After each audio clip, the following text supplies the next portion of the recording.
Are you recording that? Yes, I'm recording that. Ah, I see. Yeah. Are you recording the whole thing? Yes, the Rinpoche. I'm recording when yeah, the whole thing, basically the whole thing. Ah, I see. Yeah. Not during the greeting part, and then also the non-dharma conversation. I don't record that, but also Why? Oh, why? Because I post this on the website and as the peer teaching only. Yeah. Oh, I see. Oh, I don't see Peter, translator Peter. Where is he? Let me see where he hiding. Let me see Peter. Hiding. Hello, Peter. Are you in this Zoom? Please do something. It's okay. He doesn't have to be in there, and I don't think he has time. I think he's the time for translation is more important. Yeah. Right? So he should be translating during even this time. I think that's good. I think it's Peter Warren from New York. Oh, right.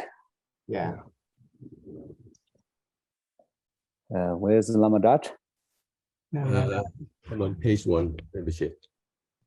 Page 1? Yes. Yeah, if you click participant, you should see him at the top. Oh, I see. Yeah. Okay. Oh, now I see. Yeah. Many of them.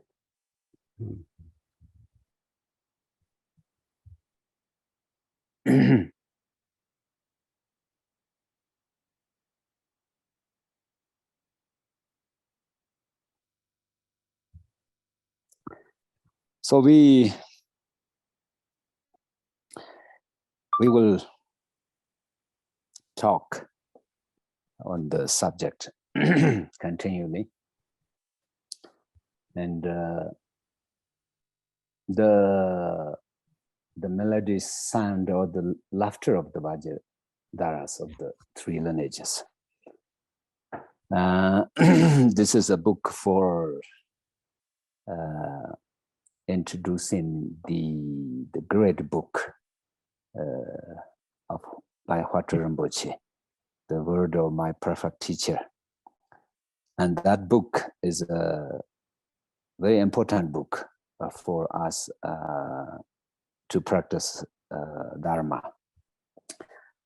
So therefore, I wrote this book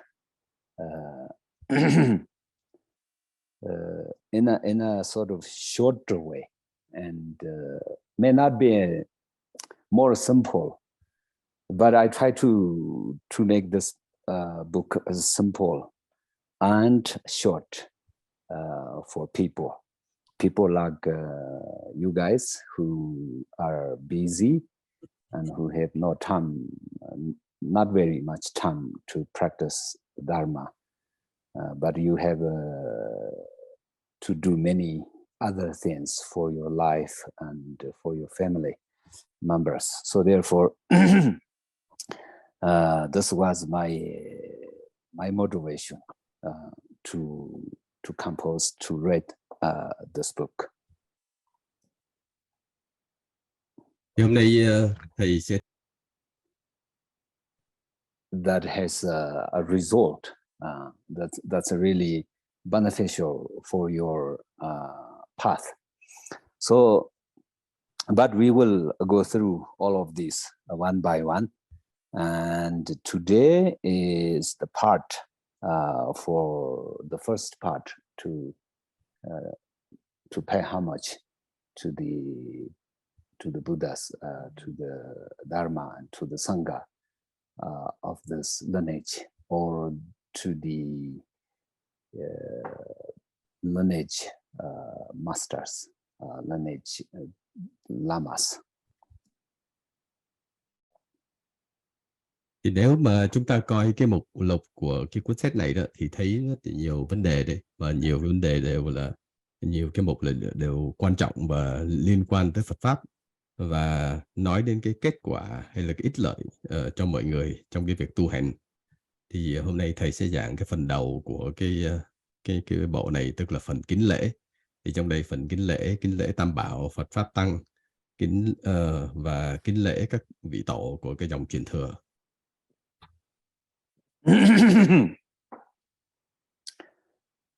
And some people actually requested me the other day to teach for 2 hours every section, like Sunday too.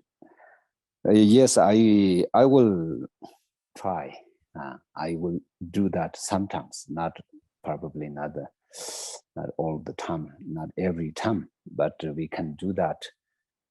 We can talk about this for two hours, probably many times. And today, one old person passed away in the monastery, and I need to go there to do Poa. So I will do this about 1 hour. But other time, next Sunday or in the next sections, I can extend the time for 2 hours. Thì mấy ngày trước đó có một đạo hữu đó thì thỉnh thầy dạy mỗi buổi là 2 tiếng đồng hồ. Và thầy sẽ cố gắng, thì sẽ có một số buổi và nhiều buổi thầy sẽ dạy khoảng 2 tiếng. Nhưng mà hôm nay đó thì có một người bên Tây Tạng qua đời, thành ra thầy phải bận đi làm hoa. Hôm nay thầy chỉ dạy 1 tiếng đồng hồ thôi. Còn thầy nghĩ là kỳ tới thầy sẽ dạy khoảng 2 tiếng đồng hồ.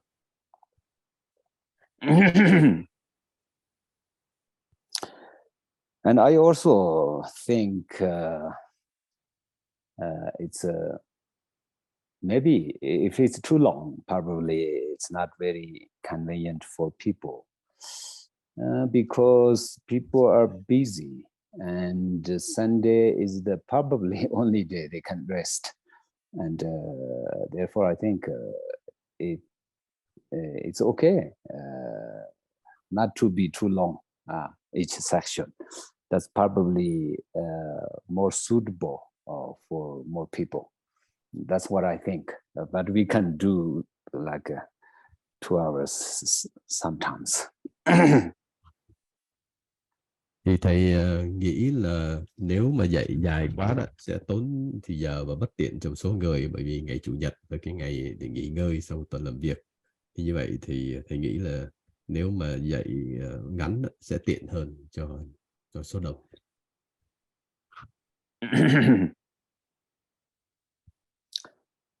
So the first part is pay homage to the noble lamas. Lamas, most of the times, lamas means lamas like human beings, like Tibetan lamas.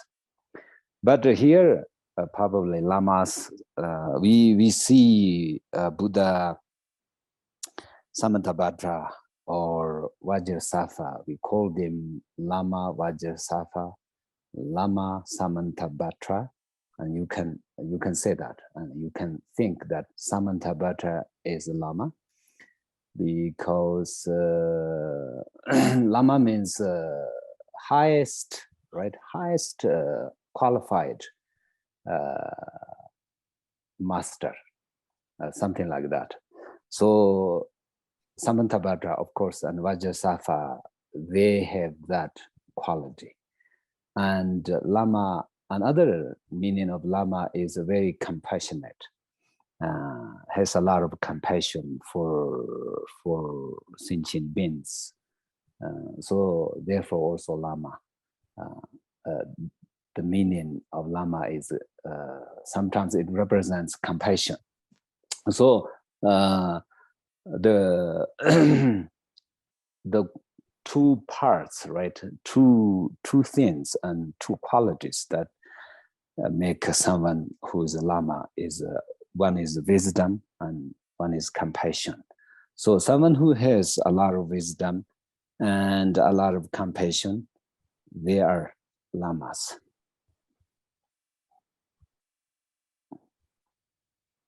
Thì cái phần kính lễ đây đó là thầy nói là chủ yếu là kính lễ các bậc thánh sư. Thánh sư thì mình cũng có thể hình dung ra những vị thầy như các vị thầy bên Tây Tạng. Nhưng mà ở đây đó là chúng ta kính lễ Đức Phổ Hiền Như Lai, Đức Kim Cang Thất Đọa. Thì Đức Kim Cang Thất Đọa hay Phổ Hiền Như Lai đó trên nguyên tắc cũng là những vị thầy hay những vị thượng sư, bởi vì chữ Lama đó có nghĩa là thượng sư, tức là những vị thầy mà ở cái trình độ mà tối thắng, tối cao, tối thượng. Thì như vậy Đức Đại Phổ Hiền Như Lai hay là Kim Cang Thất Đọa đó là có đức của những vị thánh sư. Thì đối với chúng sinh đó, thì các ngài có lòng từ bi, thì như vậy một vị Lama cũng phải là người có cái lòng từ bi với chúng sinh. Nên khi nói về Lama đó, có khi người ta nhắc đến những vị mà có cái lòng từ bi với chúng sinh. Thì như vậy tóm lại đó là Lama là có hai đức. Đức thứ nhất là lòng từ bi và thứ hai là trí tuệ. Thì đó mới gọi là Lama.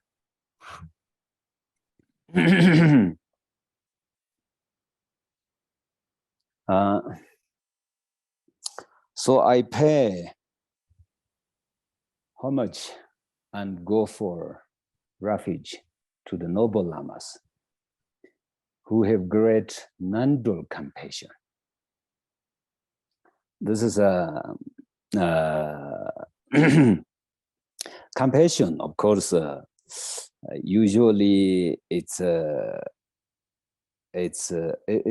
not necessarily all the compassions to be non-dual compassion, because non-dual means no thoughts, right? But most of the times we need to practice compassion with thinking of others and thinking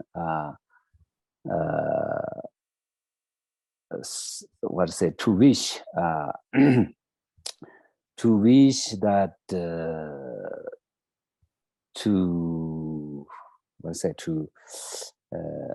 not have any suffering of samsara or for the sentient beings. Like we wish that all the sentient beings to be able to live, to not have any suffering. That is the thought of compassion. So as a normal people like us, we need to think. We have to use our minds, compassionate mind, to think others. But when we say non-dual compassion, means when you practice compassion very well and when you understand the nature of things, nature of phenomena, then your thoughts or your emotions will sort of liberate into the emptiness. So on that level, there is no thought, but there is a compassion, like Avalokiteshvara. Avalokiteshvara doesn't have to think like we do, but Avalokiteshvara has a very natural, the compassion of Avalokiteshvara is very sort of naturally appears, and naturally it covers everything. So that this kind of non-dual compassion is a kind of a very high level of high state of compassion.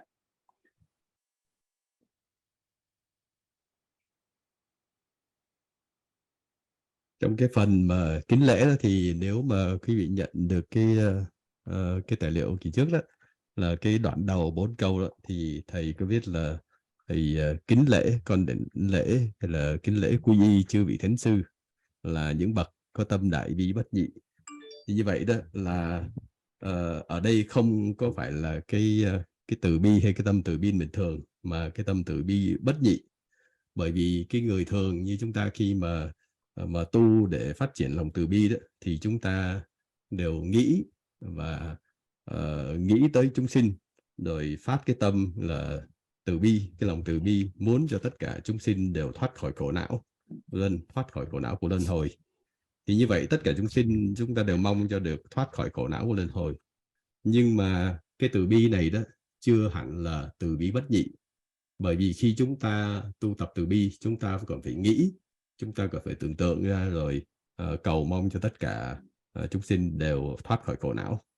Nhưng mà từ bi bất nhị đó thì nó khác. Bởi vì khi mà chúng ta tu tập từ bi đó, bình thường thì chúng ta nghĩ đến chúng sinh, rồi chúng ta cầu mong cho chúng sinh đều thoát khỏi khổ não. Rồi từ từ tất cả những cái phần phiền não, cái phần mà vọng tưởng, vọng tin của chúng ta đó, nó mới giảm đi, nó tiêu trừ đi. Đến một lúc nào đó thì chúng ta đến cái cảnh giới vô niệm, tức là chúng ta không cần phải nghĩ nữa, không cần phải khởi niệm, mà chúng ta vẫn có lòng từ bi.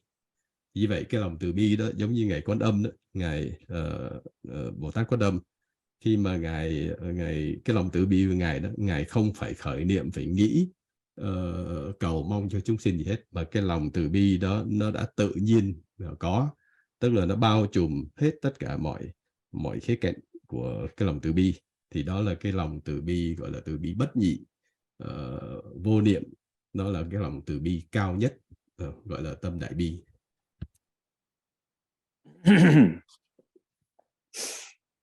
So the reason for us here to pay homage to the lamas, the noble lamas, because the noble lamas who have a great or who have a non-dual compassion, non-dual wisdom, because they have been practicing a lot, a long time. So compassion and wisdom for them is a very like a nature, very natural, very pure.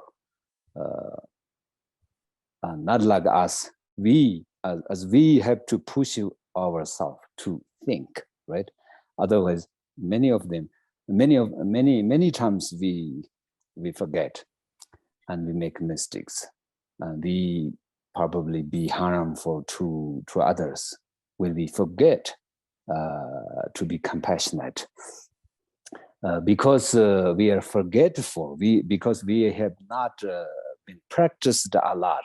Therefore, compassion and wisdom, especially compassion, is not very sort of easy to come in our minds its own naturally. But we have to push ourselves. We have to push oneself to think and to think and to think. This is how the way we practice. And those noble lamas, those noble beings, they don't have to do that. They are all the time in that state, in that compassionate state.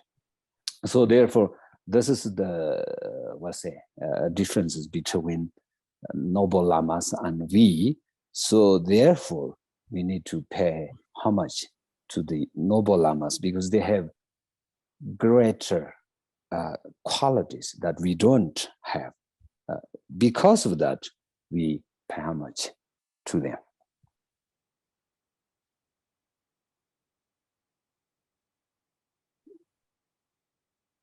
Thì lý do mà chúng ta kính lễ các vị thánh sư đó là bởi vì các ngài có cái lòng từ bi bất nhị, và cái lòng từ bi đó, lòng từ bi bất nhị đó, nó phải đi kèm với trí tuệ. Bởi vì các vị đã tu hành rất lâu rồi, thành ra cái lòng từ bi của các vị đó rất là thanh tịnh. Còn chúng ta mà khi mà muốn phát lòng từ bi đó, hay là muốn khởi lòng từ bi, chúng ta phải cố gắng nghĩ, chúng ta phải cố gắng lắm, nghĩa là khởi lòng từ bi.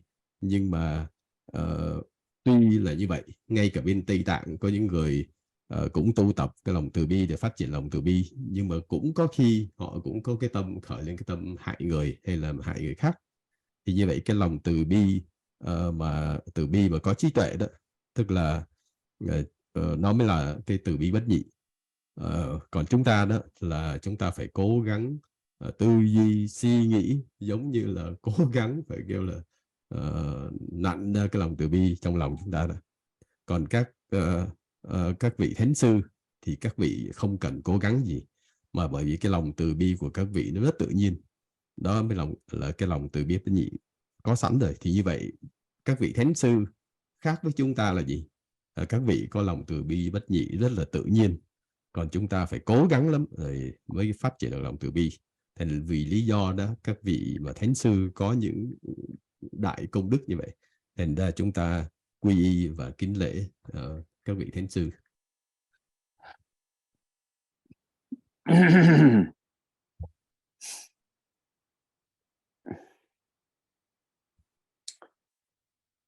Okay, so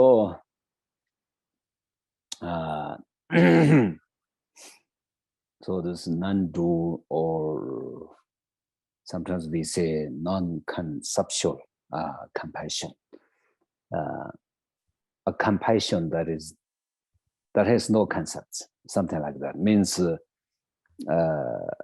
very natural, very pure.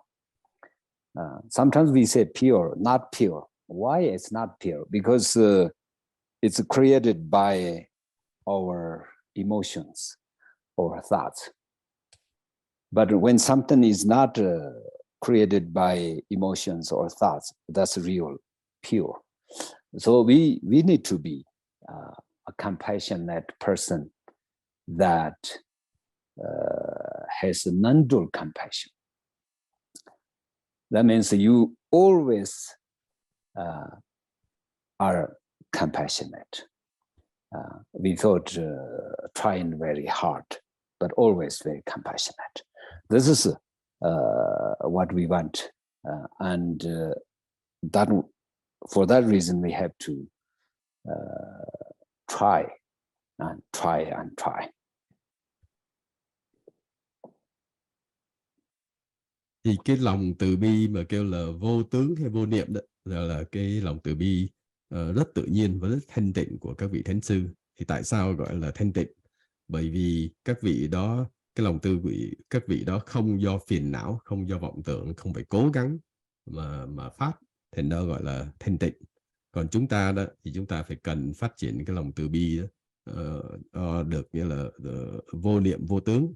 Bởi vì bây giờ chúng ta khởi cái tình thương gì lên vân vân, chúng ta vẫn do cái phiền não, do cái vọng tình, do vọng tưởng, vọng niệm. Thành ra chúng ta muốn có được cái lòng từ bi bất nhị và thanh tịnh như vậy, chúng ta cần phải cố gắng tu tập nhiều để phát triển cái lòng từ bi bất nhị. So the first part of this one is a very common way of paying homage to the lamas. And if you careful, you see in the future, you see this same way of paying homage. And you see a lot of times, and in many books, many great texts, you see that great non-dual compassion. This is a very common way of paying homage to to one's own guru, and they often call their guru non-dual compassionate lama.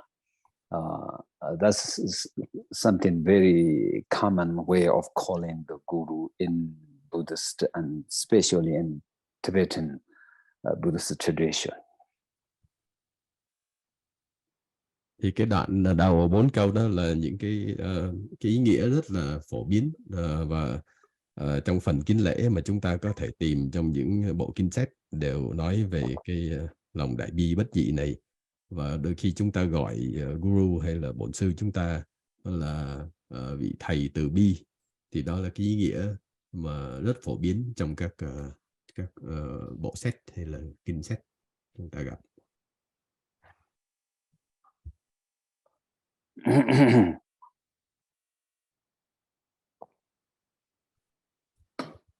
Just 1 second. Đợi thầy chút.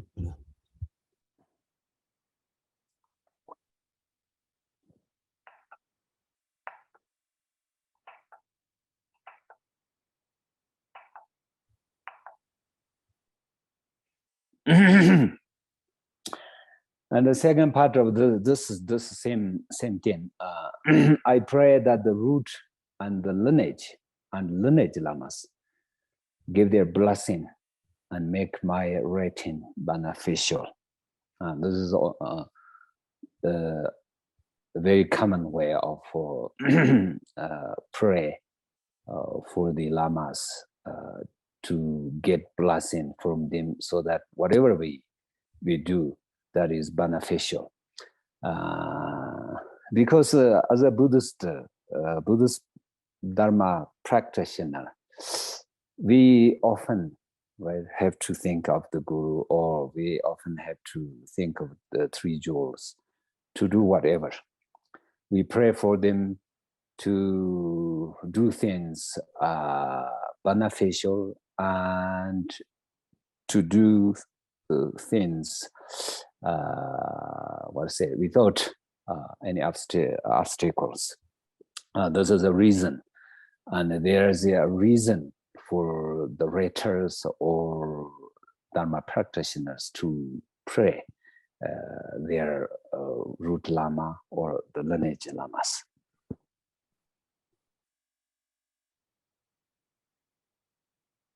Thì hai cái câu sau của cái đoạn tụng 4 câu đó là nguyện xin chư tổ sư hãy ban gia trì. Thì tổ là các vị nắm dòng truyền thừa, rồi sư là các vị thầy.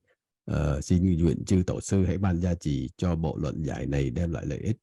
Như vậy đó là thầy cũng vậy, tức là khi thầy viết bộ luận này đó, thì thầy cũng nguyện cầu nguyện với các vị thầy, các vị tổ, vị thầy vậy, để gia trì cho thầy khi thầy viết cái bộ luận này, bộ sách này, nó sẽ đem lại lợi ích cho mọi người.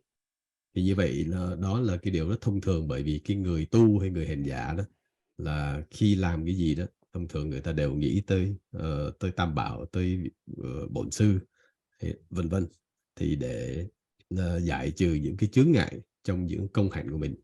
Thì như vậy là ở đây thì là người tu đó thì cũng vậy, tức là thường là cầu nguyện đến Bổn Sư, đến chư tổ để gia trì cho mình, dẹp chướng ngại khi mình làm những công hạnh gì về Phật pháp. Whatever we do, especially when we do something that is related to Dharma, then it has to be pure and pure that can benefit beings. And when we write like this Dharma book, of course, we should not have any sort of negative thoughts and any selfish, right? Cannot be selfish, but we have to have compassion and good motivation to do or to write a Dharma book, so that really the work can be beneficial. And we should not do anything that is for like a worldly dharmas, but for real dharma, genuine dharma, dharma of Buddha. Dharma of a Buddha is very pure, but sometimes we mix everything together. So sometimes we cannot really see the differences between what is Dharma and what is not Dharma. So therefore, we have to have a clear mind to do whatever, and we have to do that to benefit beings. This is what kind of motivation we should have when we do any Dharma activities, and like writing a Dharma book.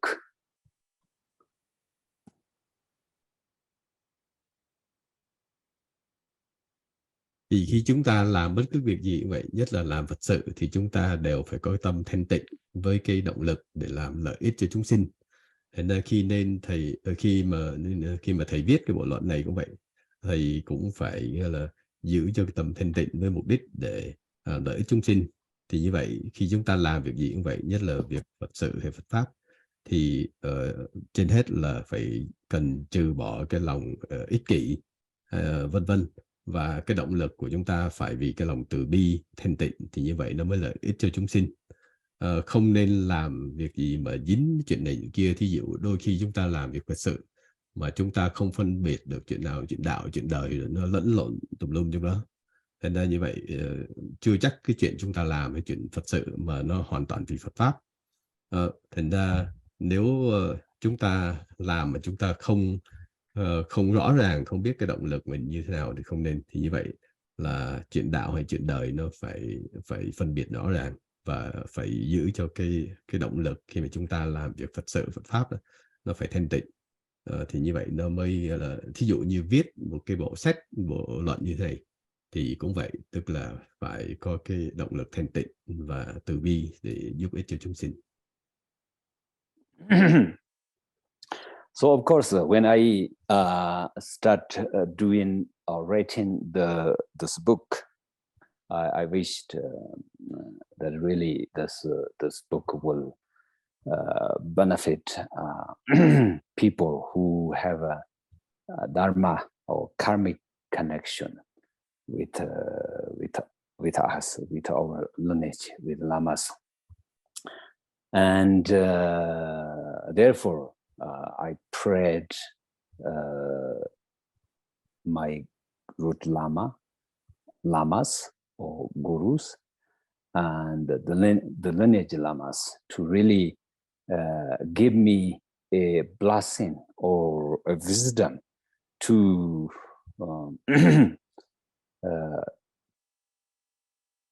to be able to read this book profound way, a very profound and very pure, that really benefit people. And I sincerely prayed and wished when I start writing this book.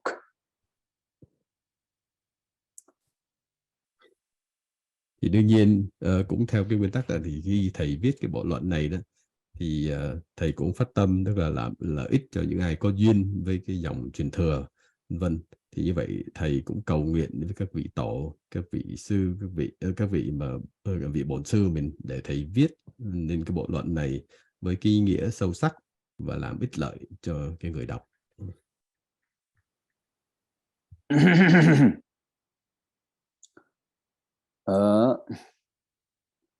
So this is a brief way paying homage to the Guru and to take refuge in the noble lamas. And the next version, the next one is homage to Buddha Samantabhadra. Thì đó là cái phần quy y kính lễ ngắn gọn đến các vị tổ và vị thầy của mình khi mà thầy viết cái bộ luận này. Thì kế tiếp cái đoạn kệ mà 4 câu đó là quy y hay kính lễ Đức Phổ Hiền Như Lai. So Samantabhadra,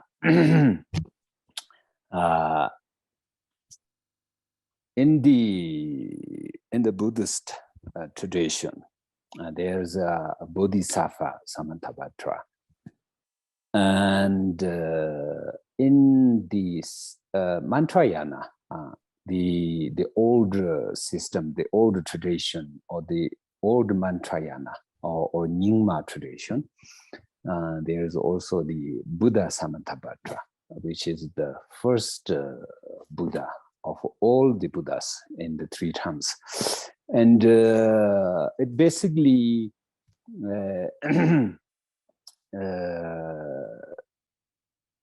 Buddha or the Samantabhadra is the nature of our own minds.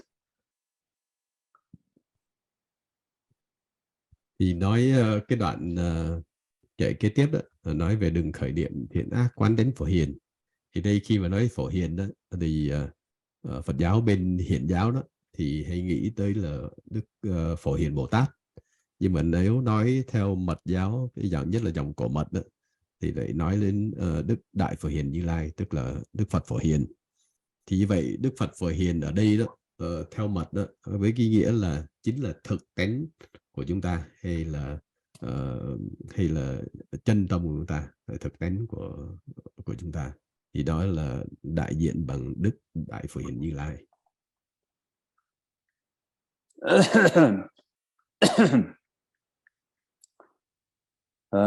This verse is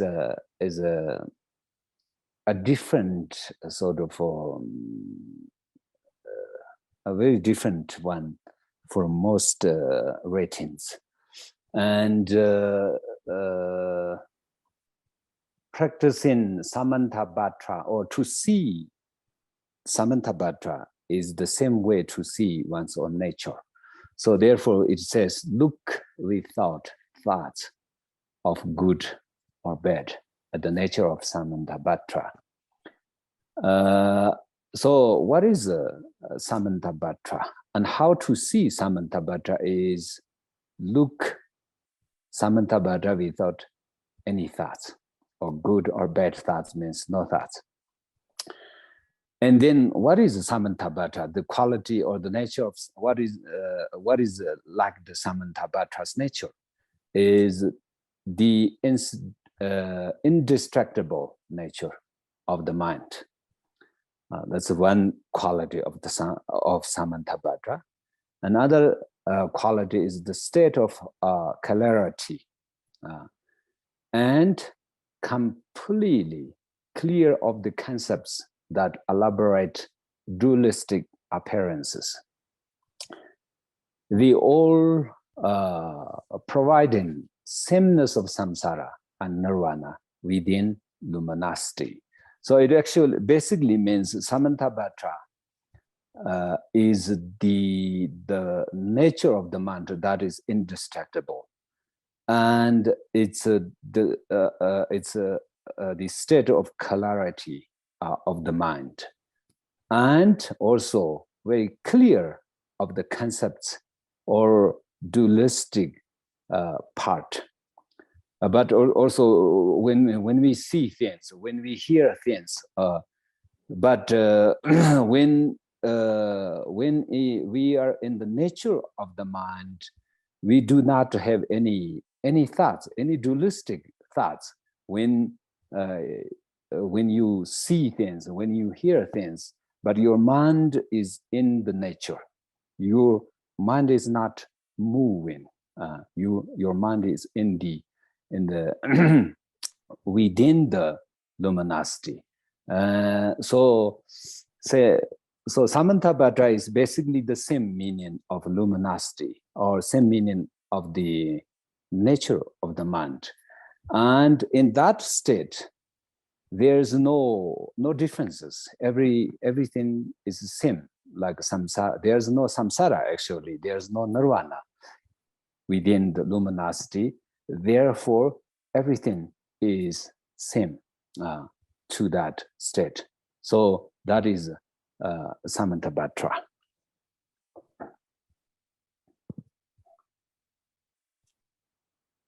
Thì cái đoạn kệ này đó, đoạn tụng hay là đoạn tụng mỗi 4 câu đó thường ta gọi là một tụng, vân vân.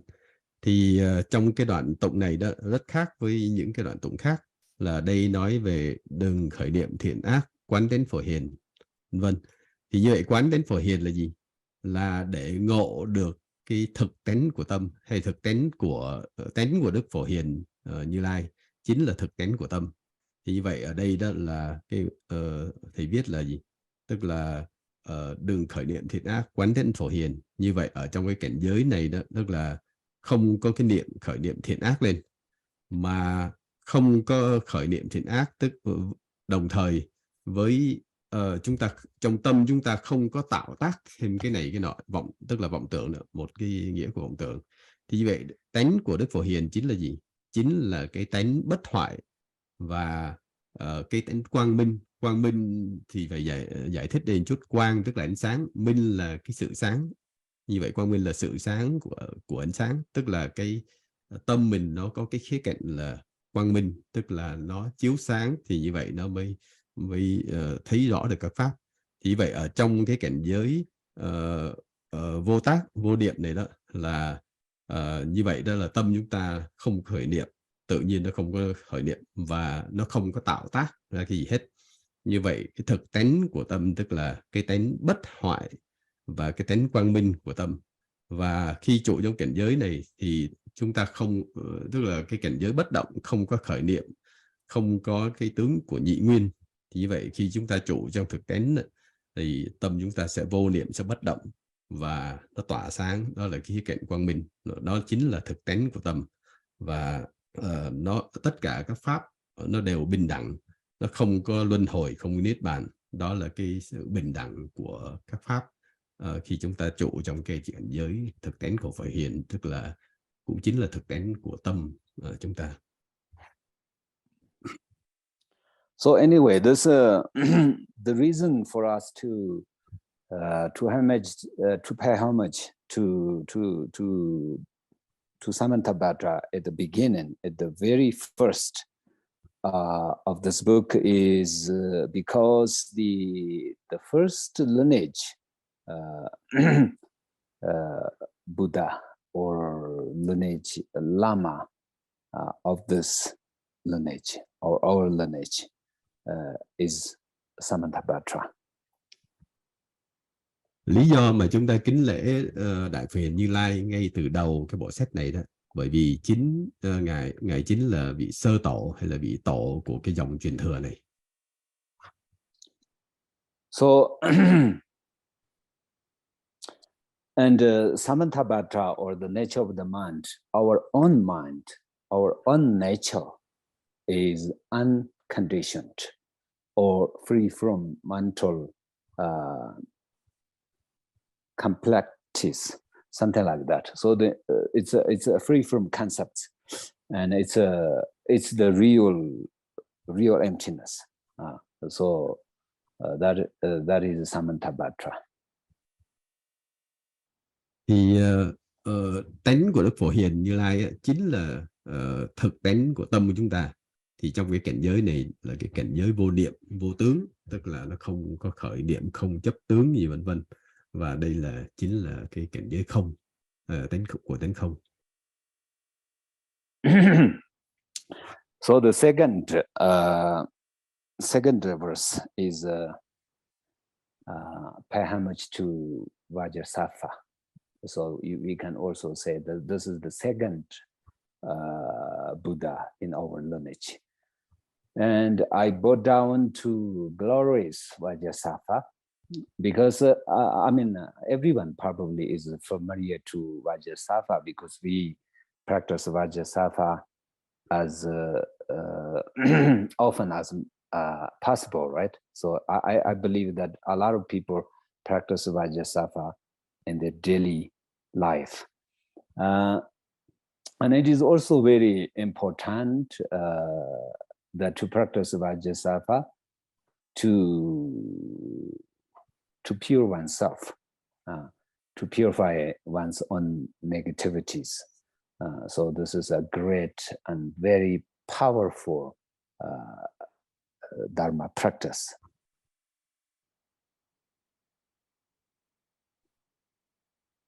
Thì đoạn tụng kế tiếp đó là đảnh lễ hay là kính lễ Đức Kim Cang Thất Đọa, Đức Phật Kim Cang Thất Đọa để giải thoát nghiệp chướng. Thì vậy đây là Đức Phật mà chúng ta dùng trong các pháp sám hối để giải trừ nghiệp chướng. Thì thầy nghĩ là đa số các đạo hữu đó đều hàng ngày đều có tu cái pháp này để giải trừ cái nghiệp chướng của mình. Thì đây là Ngài Kim Cang Đọa có thể coi là sau Đức Đại Phật Như Lai, tức là sơ tổ, thì đây là nhị tổ. Thì như vậy là đây là cái pháp mà tu sám hối rất là mãnh liệt để chúng ta có thể giải trừ nghiệp chướng. And I bow down, right? Bow down means what? Do you really want to bow down? I believe if you see Vajrasattva, you will. But if you don't see Vajrasattva, you may forget to to bow down. And even though you practice Vajrasattva, maybe your mind is sort of blunt and not very respectful or something like that. This is wrong, wrong mind, wrong motivation. So when you practice Vajrasattva or any other practice, we have to have faith, very pure faith, very deep faith. We have to practice Vajrasattva or any other practice with our faith and devotion. That's very important. So if you have faith, if you have devotion, then it is easy for you to bow down, right? To bow down. But sometimes we are very sort of proud and you don't really want to bow down or something. This is no good. And of course, there are many people who have no religion or no faith, no belief in such a thing. They do not do, right? They do not bow down to, I think they probably see we are very strange people. But we have our own reason to do that. Because Vajrasattva has the power, real power, to purify our souls. Because we have done so much negativities. We really have done so much negative karma. So therefore, we have to purify oneself. Otherwise, we are terrible. We are very bad. And we are suffering. And we are not happy. We are not, our minds are not clear when it comes to Buddha Dharma. Our minds are very sort of blunt when it comes to the nature or cause and fact or the quality of Dharma. Because of our ignorance, we have so strong ignorance in our minds all the time. Therefore, we need to purify oneself. And how can we purify oneself very sort of easily or very effectively? Is to practice Vajrasattva. So therefore, we have to have the faith and devotion to really bow down by your body and speech and mind. Together, we have to bow down. We have to really respect to Vajrasattva.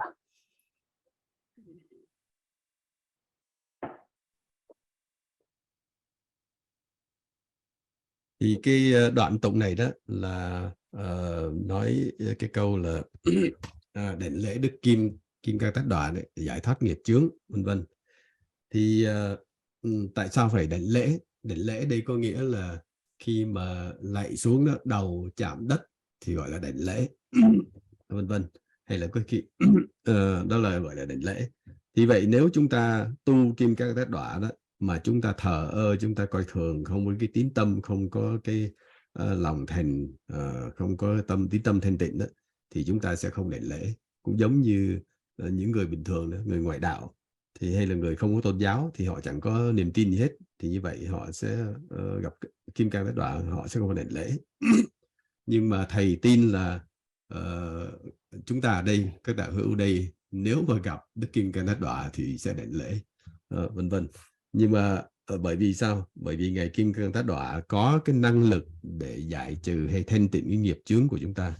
Bởi vì chúng ta trong quá khứ đó đã tạo rất là nhiều ác nghiệp. Bởi vì tạo ác nghiệp nên cái tâm của chúng ta nó rất là xấu ác. Vì vậy đó chúng ta nghĩa là phải gặp những cái cảnh khổ, tâm chúng ta phiền não. Và ngay cả chúng ta khi mà gặp Phật Pháp đó là chúng ta tâm nó cũng mù mờ, chứ không phải là nó giống như nó sáng suốt. Rồi đôi khi chúng ta nghĩa là không có cái niềm tin nghĩa là thanh tịnh rõ ràng. Và ngay khi nói về nhân quả, luật nhân quả vân vân, chúng ta cũng không có cái niềm tin.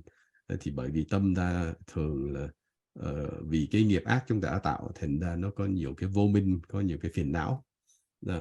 Thì làm sao mà như vậy đó để tịnh cái nghiệp chướng đó, thì chúng ta phải làm sao? Tức là chúng ta phải tu cái pháp Kim Cang Tát Đọa. Và mở đầu cái pháp Kim Cang Tát Đọa là chúng ta phải đảnh lễ Đức Kim Cang Tát Đọa với cái tâm thành tín, thanh tịnh, vân vân. Actually, I don't need to say many things like this. I just said at this time because there will be more that we discuss on the practice of Vajrasattva in the next lessons. So therefore, here why we mentioned Samantabhadra and Vajrasattva and the lineage masters, and why we pay homage to them here, because we have to remember their kindness, their compassion, their wisdom. Why we have to remember? Because of their compassion and their work, the lineage comes up to us, and because of that, we have a way to practice Dharma, and they showed us the path to the Buddhahood. So therefore, they're very kind. They're very important in our lives as a Dharma practitioner in this life, in this lineage.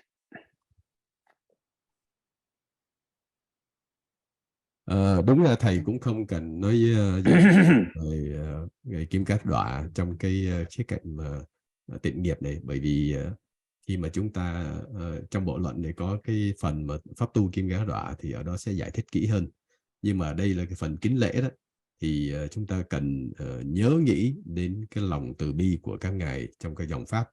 Bởi vì nhờ các vị này, thí dụ như Kim Cang Tát Đọa ở trong cái dòng pháp thì pháp nó mới truyền đến vân vân theo cái dòng truyền thừa đến chúng ta, thì chúng ta mới có mới biết được cái đường tu như thế nào và có được cái lộ trình để tu. Thế nên như vậy chúng ta hiểu là các ngài rất có cái lòng từ ái từ bi, nên pháp giải thoát, pháp tu tập mới được truyền đến chúng ta. Thì vì cái lý do đó kính ngưỡng để chúng ta mới kính lễ hay là quy y các ngài.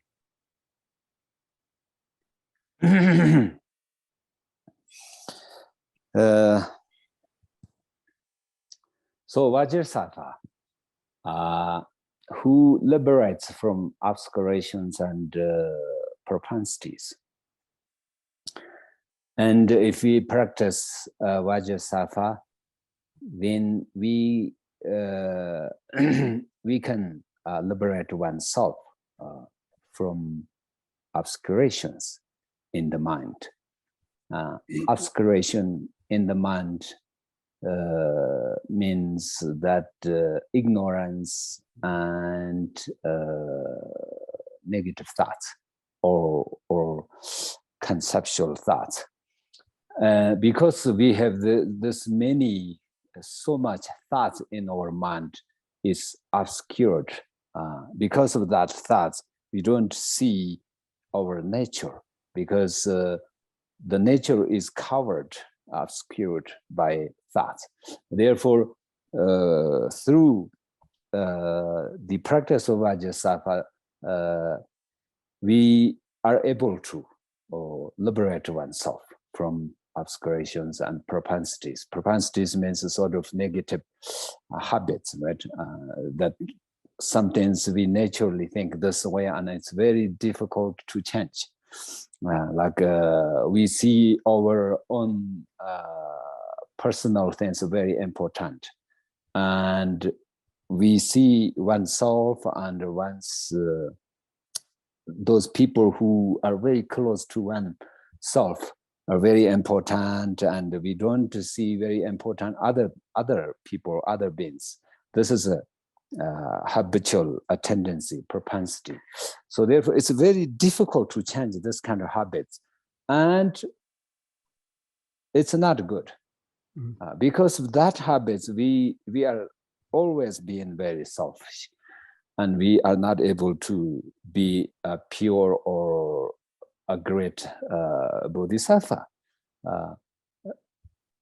But if you practice Vajrasattva and you try to change yourself, there's of course always a way and to change yourself, to change it to the better. And so this is a benefit of the practice of Vajrasattva.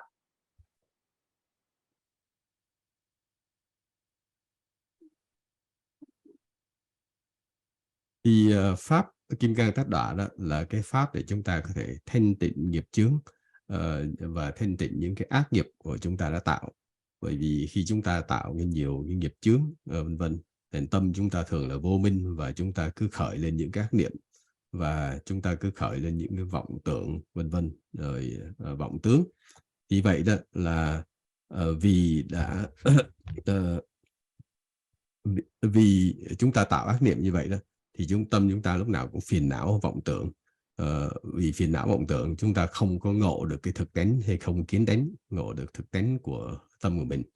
Vì vậy nhờ tu cái pháp Kim Cang Tát Đọa đó mà chúng ta mới thay đổi được, mới giải trừ hay thanh tịnh được những cái nghiệp chướng và những cái tập khí. Tập khí là gì? Tập khí là những cái thói quen xấu, thí dụ như phân biệt thân sơ. Thí dụ những cái người nào thân với chúng ta, gần với chúng ta, thì chúng ta coi là quan trọng, vân vân. Còn những người mà ở xa chúng ta, hay là những người mà không phải người thân chúng ta đó, thì chúng ta coi thường, không coi họ quan trọng, vân vân. Thì có những cái phân biệt đối xử vậy, thì đó là cái tâm mà không tốt, và nó tạo ra cái lòng ích kỷ cho chúng ta, không có giống như các vị Đại Bồ Tát với tâm bình đẳng. Như vậy khi chúng ta tu pháp Kim Cang Tát Đọa đó, thì chắc chắn là chúng ta sẽ từ từ sẽ thay đổi là một người tốt hơn. Giống như là cái pháp tu Kim Cang Tát Đọa đó, thì nó sẽ giúp cho chúng ta thay đổi như vậy, và sẽ bớt đi những cái vọng tưởng, những cái ác niệm, những cái thói quen của mình. Thì, giống như các vị Đại Bồ Tát không có những cái vọng tưởng, vọng tình, đi những cái ác niệm, ác nghiệp như vậy. So glorious Vajrasattva has that power, and how that we can receive that blessing from Vajrasattva is we have to practice on Vajrasattva through seeing him, hearing him, remembering him, and meditating on him. Seeing him, of course, there is a way to see him directly, but it's maybe not now. But we can see him by visualization. When we visualize Vajrasattva, we can say that we see Vajrasattva in our mind, in our minds, or through our visualization. And hearing him, of course, we hear Vajrasattva, and when we recite the mantra of Vajrasattva, we sort of remind, or we recite the name of Vajrasattva. By hearing Vajrasattva, we we may understand our minds can be different when we really hear Vajrasattva's name, and then probably our minds are more peaceful than other times, the most times. And remembering him, remembering Vajrasattva, through remember Vajrasattva. When you remember Vajrasattva, your mind is on the with Vajrasattva. So probably many other negative thoughts are sort of dissolved into that nature. So that's something very important. And meditating on him, meditate on Vajrasattva means we visualize Vajrasattva, we think of Vajrasattva, and we recite Vajrasattva's mantra with our visualization and devotion. So at that moment, our minds should be more peaceful than the usual times. So that's one thing. But when you do that often and often and often, and because of that practice, your mind is more peaceful and more peaceful. So this is a sort of how we get blessing from or through the practice of Vajrasattva.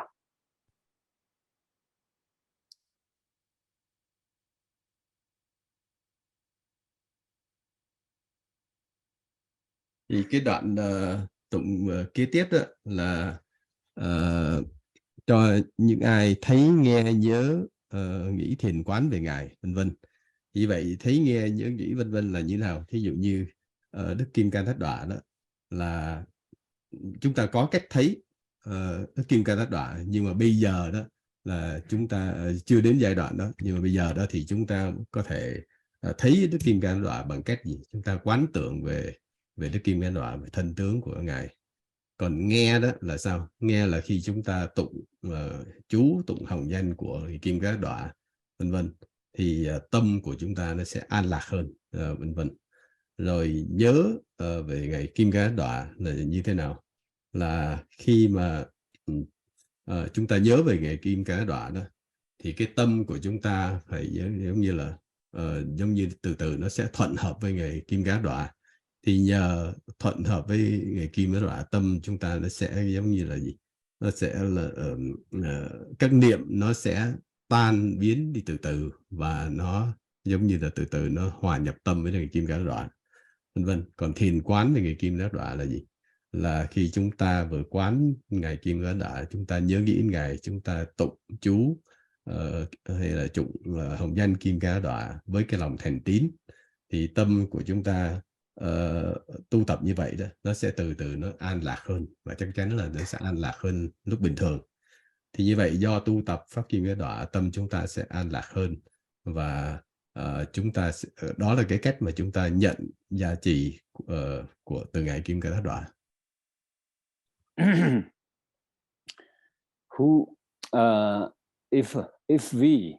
If you practice Vajrasattva, pray to Vajrasattva, meditate on Vajrasattva. Vajrasattva, who wisdom extends to the limits of knowledge.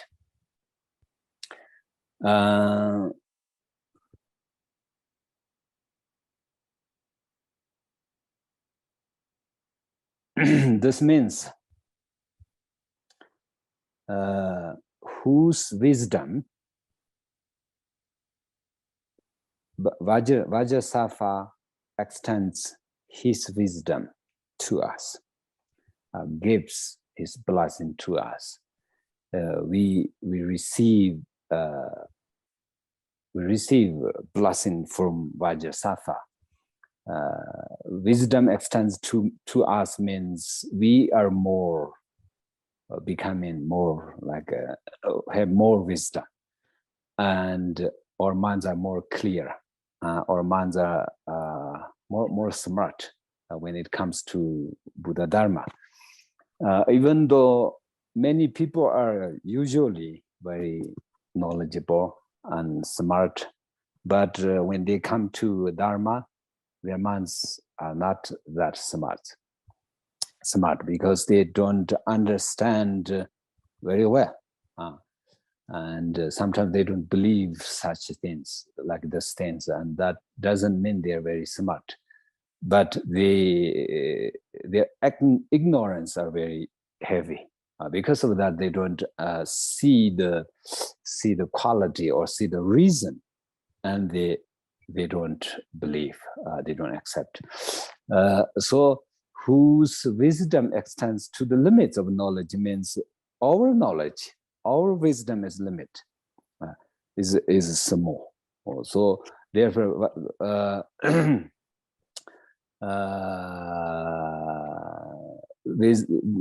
so if we practice Vajrasattva, we become a great knowledgeable, and we receive our wisdom grows in the mind very greatly. Who is a jewel? The nature presence of the manifestation of compassion. And Vajrasattva, of course, has great wisdom and also compassion. And because of that, Vajrasattva is like a jewel, very wishful jewel, that we can fulfill our own wishes by practicing Vajrasattva, because he is a great jewel. Why he's like a jewel? Because his nature, presence of manifestation of compassion, means his manifestation of compassion of all Buddhas.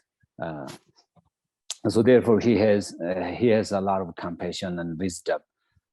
For that reason, we practice Vajrasattva.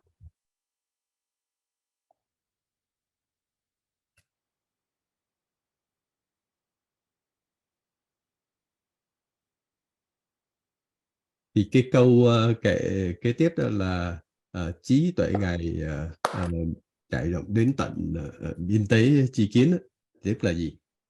Thì phải hiểu là cái trí tuệ của Ngài, tức là khi mà nó trải rộng đến tận biên giới của tri kiến đó, thì tức là trí tuệ của Ngài trải rộng đến chúng ta, thì như vậy đó chúng ta sẽ đó là chúng ta nhận được sự gia trì, và chúng ta sẽ có trí tuệ hơn, chúng ta sẽ thông minh sáng suốt hơn. Còn có những người đời đó, ở ngoài đời họ rất là thông minh lanh lợi, nhưng mà có khi họ gặp Phật pháp đó, thì họ lại rất là tâm họ rất tối om, bởi vì họ không có cái niềm tin, và bởi vì cái sự vô minh của họ thành họ không tin Phật pháp và không hiểu Phật pháp. Thì như vậy đó, hiện giờ trí tuệ của chúng ta cũng vậy, trí tuệ chúng ta nó rất là hạn hẹp. Như vậy chúng ta khi mà tu pháp Kim Cang Đọa thì chúng ta sẽ trí tuệ hơn, sẽ từ bi hơn. Thì như vậy đó là Kim Cang Thất Đọa đó là có trí tuệ và có cái lòng từ bi, hay nó ngược lại, Kim Cang Thất Đọa chính là hiện thân của trí tuệ và từ bi. Thì chúng ta có thể nói là vì trí tuệ và từ bi thì Ngài Kim Cang Thất Đọa có thể được ví như một viên ngọc báu hay viên ngọc như ý. Thì như vậy nhờ chúng ta tu Kim Cang Thất Đọa, pháp Kim Cang Thất Đọa, thì chúng ta sẽ có được cái trí tuệ và từ bi, bởi vì Ngài chính là thị hiện của cái lòng từ bi và trí tuệ của tất cả chư Phật. Như vậy khi chúng ta tu Kim Cang Thất Đọa thì chúng ta sẽ phát triển được cái lòng từ bi và trí tuệ. So I think I need to go now, and it was very nice to many people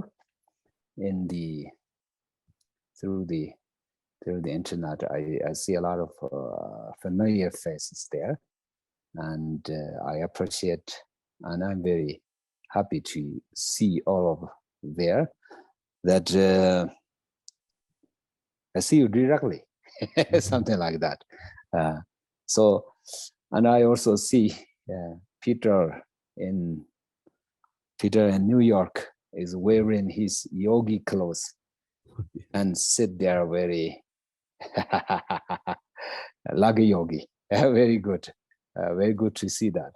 And every other one is very respectful, and I see them with their smilings, and I think everyone seems to be very happy. And I don't see John Quigler is wearing yogi clothes and there. Because those are the only yogis, right, who have yogi clothes. But everyone, thank you so much. And I will see you next Sunday. And I also hope that you have time and energy and devotion to be in the zone again. Thì bây giờ thì bận thì phải đi rồi, thành ra chúng ta kết thúc ở đây. Và thầy cũng nhìn thấy mọi người tham dự rất đông đảo, và nghĩa là ngồi nghe mà mỉm cười và rất là trật tự, rất là lễ độ, vân vân. Và thầy cũng thấy một số khuôn mặt quen, ví dụ thấy anh Peter Warren ở New York cũng mặc y phục yogi, vân vân, cũng ngồi đó nghe một cách rất là nghiêm cẩn. Ngoài ra có anh John Quigler cũng mặc y phục yogi ngồi đó, vân vân. Thì bởi vì đó là những yogi, thì thầy nhận ra là vì mặc cái y phục yogi. Còn ngoài ra thì thầy thấy mọi người cũng tham dự, cũng rất là trật tự, nghiêm cẩn, vui vẻ, mỉm cười, vân vân. Thì bây giờ thầy rất cảm kích cái sự tham dự đông đủ của mọi người, rất là đông. Thì như vậy là thầy hy vọng kỳ tới là sẽ gặp lại mọi người và cùng nhau vô Zoom để tiếp tục học pháp, vân vân. Và thầy cảm ơn tất cả mọi người đã tham dự. Okay, Mr. Mai, you can play the dedication. Yes, Rinpoche.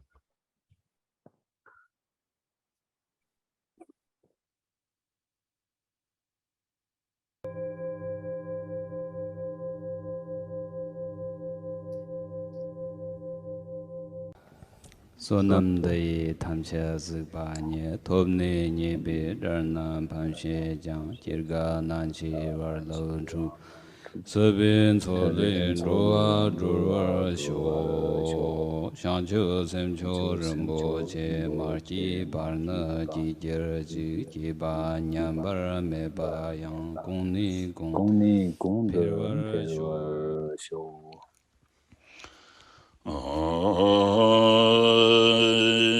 Zabdan Jache Yonzo Tabi Tusam Gombi Sarjan Lautoni Rimi Jartan Zanjan Perala Chintirinza Hungkar Dorje Sar Lapcha Chabi Choda Japtan Sur Chabi Homshu Lonchen Jingmelan Dorje Shonchang Yeki Dorje So Ringzan Chabi Namtor Jinjonde Tsepsu Wantan Lontar Abjir Mona.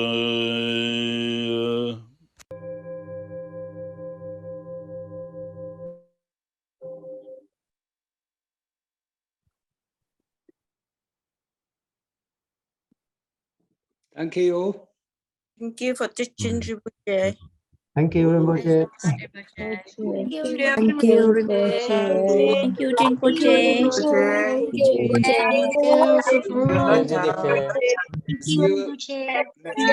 Thank you, Rinpoche. Cấp trên năng Rinpoche là. Thank you, Rinpoche. Thank you, Sư-phụ. Thank you very much, Rinpoche. Thank you, Rinpoche. Dr. Trumbull. Wish you long life. Healthy and long life. Thank you, Rinpoche. See you soon. Love you.